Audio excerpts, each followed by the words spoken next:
नमस्कार, मैं हूं देव खटाना। आप देख रहे हैं खबर भारत 24। रामगढ़ में उपचुनाव चल रहा है और दोनों ही पार्टियों ने अपनी पूरी ताकत चुनाव को जीतने के लिए झोंक रखी है। कांग्रेस हो, भाजपा हो, दोनों ही पार्टियों ने अपने अपने प्रत्याशियों को जिताने के लिए भरपूर मेहनत कर रहे हैं और लगातार उनके समाजों के नेता हो, किसी वर्ग विशेष से जुड़े नेता हों, सभी नेताओं को एक तरह से चुनावों में इस समय डाल रखा है। मेरे साथ भारतीय जनता पार्टी के प्रत्याशी रहे देवली उनियारा से और हमारे समाज के बहुत बड़े, मैं माफ़ी के साथ उनका नाम लूँगा, बैंसला साहब के हमारे बेटे ये विजय सिंह बैंसला आज हमारे साथ हैं। रामगढ़ में उपचुनाव में प्रचार करने के लिए पहुंचे हैं भाजपा के समर्थन में और अभी यहाँ ठहरे हुए हैं, हमारे साथ हैं। बैंसला भाई, आपको सबसे पहले जय श्री राम।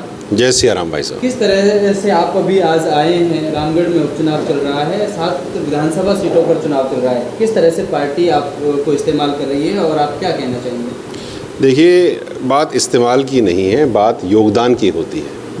और जब आप एक राष्ट्र को, एक प्रदेश को आगे बढ़ाना चाहते हैं तो आप अपना पूरा योगदान देंगे, चाहे वो राजनीतिक तौर से हो या सामाजिक तौर से।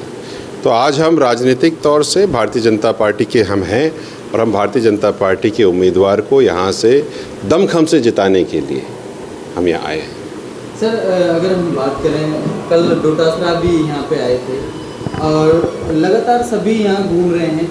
कांग्रेस कह रही है कि पिछले 10 महीनों में जब से बीजेपी की सरकार आई है कुछ भी काम नहीं हुआ है। किन मुद्दों को लेकर भाजपा चुनाव में जा रही है? देखिए, कोई क्या बोलता है इस पर ध्यान नहीं देना चाहिए। ध्यान इस बात पे देना चाहिए कि हुआ क्या। जब हम बात करते हैं डेवलपमेंट की तो पिछले ऑलमोस्ट 1 साल होने को हो सकता है। जो काम पहले कभी नहीं हुए वो हो रहे हैं, तो बौखलाहट तो होगी ही। जब किसी व्यक्ति ने उस तरह का प्रोग्रेस देखा ही ना हो, वो नई चीज़ें देखी ही ना हो, तो उसको समझने में तो समय लगेगा। हम क्या है कि एक ढर्रे से उठ करके दूसरे ढर्रे में जा रहे, प्रोग्रेस जब करते हैं तो पुरानी चीज़ें छोड़ी जाती हैं। अमुक पार्टी की जो आप बात कर रहे हैं, व्यक्ति की जो बात कर रहे हैं, उनको एक ढर्रे में चलने की आदत पड़ी हुई है और हम ढर्रे से बाहर निकल के राजस्थान को उन आयामों पे पहुंचाने का प्रयास कर रहे हैं माननीय भजनलाल जी और पूरी भारतीय जनता पार्टी की सरकार। चाहे वो राजस्थान प्रदेश से बात कर रहे हों आप, चाहे आप हमारे शीर्ष नेतृत्व जो सेंटर में है माननीय नरेंद्र मोदी जी, दोनों के दोनों मिलकर के, जैसे अपन डबल इंजन की सरकार कहते हैं, ये सरकार राजस्थान के जो प्रदेश है उसको बहुत दूर तक खींच के लेके जा रही है। और ये शायद ये चीज़ों किसी को समझ में नहीं आ रही, लेकिन आप इसका प्रोसेस देख लीजिएगा। लॉन्ग टर्म पर्सपेक्टिव जब होता है ना, तो शॉर्ट टर्म गेज नहीं होते उसमें। 5 साल 4 साल के, अभी तो 4 साल बचे हैं, आप देखिए रिजल्ट क्या आएगा और उस रिजल्ट में एक रामगढ़ भी होगा।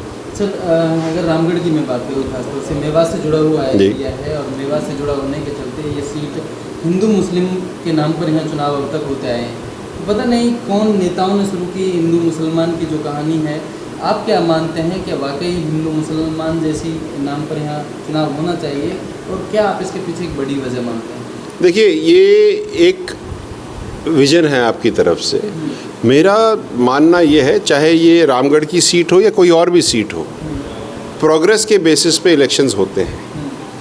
आप इस पूरे एरिया को अगर आप देखोगे तो डेवलपमेंट कहीं ना कहीं मिसिंग है और अगर वो डेवलपमेंट होगा तो सारे काम सॉर्ट आउट हो जाएंगे। अगर आप ये मेवात वाला जो इलाका जो हम कहते हैं किसी से छुपा नहीं है, यहाँ पर जितना साइबर फ्रॉड का काम होता है सब यहीं होता है। ये मैं तो नहीं कह रहा, ये सारे रिकॉर्ड्स कह रहे हैं, पुलिस रिकॉर्ड्स कह रहे हैं। ये कर कौन रहा है ये आपको भी पता है और मुझे भी पता है, नाम लेने की ज़रूरत नहीं है। तो जब उस पर अंकुश लगेगा तो केवल राजस्थान ही नहीं, पूरे भारत के लोगों को फ़ायदा होगा। गरीब आदमी जिसके बैंक अकाउंट से 4-4, 5-5 लाख रुपए एक झटके में निकल जाते हैं, उसको पता ही नहीं पड़ता। जिसके पास कुल मिलाकर के ही 10 लाख रुपए हैं ज़िंदगी जीने के लिए, मरने के लिए, उसके 10 लाख ही निकल जाए तो आप किस चीज़ की बात कर रहे हो? फिर यहाँ पर ये इस तरह के इलेक्शंस की बात नहीं हो रही है। बात ये हो रही है कि इन सब चीज़ों पर रोक लगाई जाए जिससे केवल राजस्थान ही नहीं पूरे देश को फ़ायदा हो। सर, एक सवाल, अभी मैं आर्यन खान का एक इंटरव्यू देख रहा था। आर्यन खान जो कांग्रेस के प्रत्याशी हैं, जुबेर खान जी के बेटे हैं, उन्होंने कहा था कि 36 के 36 बिरादरी साइबर फ्रॉड करती हैं, टकलूबाजी करती हैं और सभी लोग ये इसलिए कर रहे हैं कि बेरोजगारी बहुत ज़्यादा है। आप क्या मानते हैं कि वाकई में छत्तीसगढ़ के जो सभी लोग जो बेरोजगार। मुझे एक बात बता दो, मेवात इलाके में बेरोजगारी ज़्यादा है क्या? जयपुर में नहीं है, सवाई माधोपुर में नहीं है, जैसलमेर में नहीं है, यहीं पर क्या है? यहाँ पर ऐसा क्या बीज पाया है और ऐसा पोषण क्या मिल रहा है जिसकी वजह से यहीं पनप रहा है? जब आपको अपना खेत ठीक करना पड़ता है ना, तो उगते हुए पौधे के जो खरपतवार है ना, उनको निकालना पड़ता है, तभी पेड़ बड़ा होता है। अब समय आ गया है उस खरपतवार को निकालने का। 7 विधानसभा सीटों पर चुनाव चल रहे हैं, एक विधानसभा सीट देवली उनियारा भी है। जी। आप पिछली बार प्रत्याशी थे, जी। इस बार नहीं है, मन में दर्द तो होगा। देखिए, पार्टी का निर्णय है, पार्टी ने जो भी निर्णय लेती है पार्टी, चाहे प्रदेश लेवल पे या सेंट्रल लेवल पे, लॉन्ग टर्म विजन के साथ लेती है और इसमें कुछ अच्छा ही होगा। भारतीय जनता पार्टी के लिए फ़ायदे का डिसीजन होगा और मेरे लिए भी इसमें कुछ अच्छा होगा। ऊपर वाला देखता है, सब कुछ अच्छा ही होता है। काम कर रहे हैं मन से आप? अभी आपके सामने बैठे ही हैं ना। अगर काम नहीं कर रहे होते तो आज रामगढ़ में नहीं होते। आप ये समझिए, ये क्या है कि गफलतें हैं, अफवाहें हैं। लोगों को अपनी सोच की परिभाषा बदल करके प्रोग्रेस करने की ज़रूरत है। और जैसे मैं हर बार प्रोग्रेस की ही बात करता हूँ, क्योंकि प्रोग्रेस कभी भी एक विधानसभा से नहीं होता, प्रोग्रेस हरदम पूरे प्रदेश से होता है। और एक बात और आखिरी में मैं कहूँगा आपसे कि राजस्थान जो है ना, कोई जोग्राफिकल बाउंड्री नहीं है। लोग जो राजस्थान के रहते हैं वो राजस्थान है, और जब तक वो लोग प्रोग्रेस नहीं करेंगे तो राजस्थान प्रोग्रेस करेगा नहीं। चाहे वो देवली उनियारा का व्यक्ति हो, चाहे वो मेवात का हो, चाहे रामगढ़ का हो, चाहे झुंझुनू का हो, चाहे खींवसर का हो। हमारे समाज की मैं बात कर लेता हूँ, क्योंकि समाज से जुड़े हुए नेता हैं और समाज से ही आप निकल के आए हैं।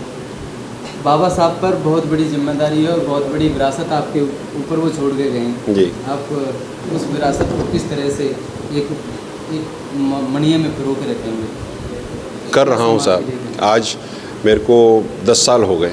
मैं पहले कॉर्पोरेट में था, CEO था, फॉरेन कंट्रीज़ में था। कर्नल साहब का फ़ोन आया कि विजय तू आ जा, तो मैं वहीं से अपना सारा सामान छोड़ छाड़ करके, सुबह फ़ोन आया, शाम को तो मैं गांव में था। पूछा कर्नल साहब से क्या चाहिए, क्या बात है? बोलता है बस मैं चाहता हूँ कि तू मेरे साथ लग जा, जिससे कि हम वो काम कर पाए जो मैं कर पा रहा हूँ, क्योंकि मेरी भी उम्र होती जा रही है। तो मैं पिछले 10 साल से लगा हूँ।